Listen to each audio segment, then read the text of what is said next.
Ikaw ba ay palaging babad sa showbiz or showbiz is my life? Ang video na ito ay para sa iyo. Ating alamin ang buhay ni Maris Racal. Si Maris Racal ay isang kilalang actress, singer, songwriter at endorser sa Pilipinas. Una siyang nakilala noong sumali siya sa reality TV show na Pinoy Big Brother All In noong 2014. Kung saan siya ay itinanghal bilang second big pleaser. Mula noon, naging matagumpay ang kanyang karera sa industriya ng showbiz. Si Maris Tilia Canido Racal, kilala sa kanyang famous name na Maris Racal. Ipinanganak noong September 22, 1997 sa Tagum City, Davao del Norte. Nagtapos siya sa kursong Medical Technology sa Ateneo de Davao University bago pumasok sa showbiz. Ang kanyang karera pagkatapos ng Pinoy Big Brother, napapilang si Maris sa Star Magic at nakuha niya ang iba't ibang proyekto sa telebisyon at pelikula. Kilala siya sa kanyang husay sa pag-arte, pagkanta, at pagsulat ng kanta. Isa rin siyang multi-instrumentalist, marunong siyang maggitara, piano at ukulele. Ilan sa kanyang mga proyekto sa telebisyon, Hanggang Saan, Pamilya Ko, How to Move On in 30 Days. At ang kanyang pelikula katulad na lang ng Vice at Kath at James, I'm Elena L, The Goodbye Girl. Dumadako na tayo sa kanyang karera sa musika. Bukod sa pag-arte, aktibo rin si Maris sa industriya ng musika.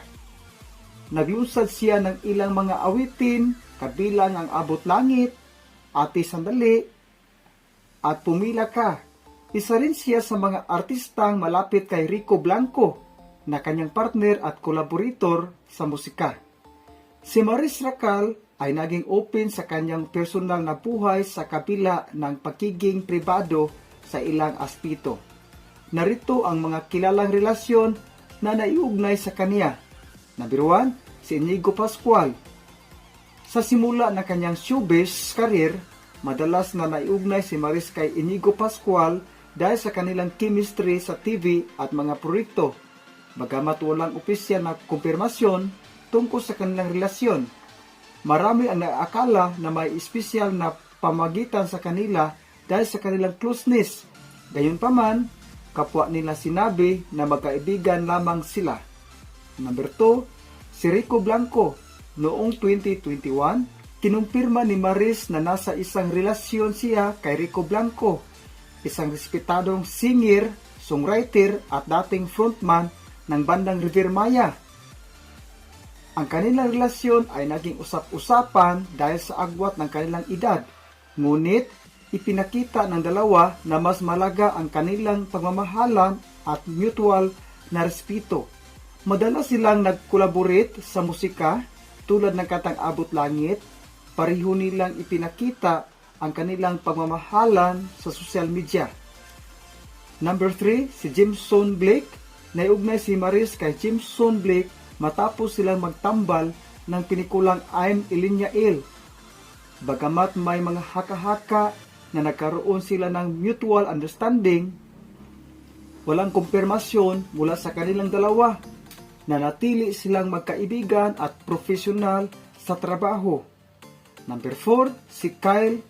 Hindi romantiko ang koneksyon nila ni Kyle, ngunit minsang naging malapit sila dahil sa mga proyekto. Nagkaroon ng kunting intriga mula sa fans na nag-akalang may spark sila, ngunit malinaw na magkaibigan lamang sila. Bukod sa mga isyu na ating naririnig sa buhay ni Maris Racal, bawal po tayong maghusga dahil sa lahat ng mga nangyayari sa ating buhay ay mayroong reason. Kaya nga, stay positive lang po tayo. Ano ang mga lesson sa kwento ni Maris Racal? Ang kwento ni Maris Racal ay puno ng inspirasyon para sa maraming tao, lalo na sa mga nagnanais makamit ang tagumpay sa kabila ng mga hamon. Huwag matakot, subukan ang bagong bagay kahit hindi sigurado ang resulta. Ang mga oportunidad ay maaaring maging simula na mas malaking tagumpay. At dito natapos ang ating kwento. Maraming salamat sa panonood.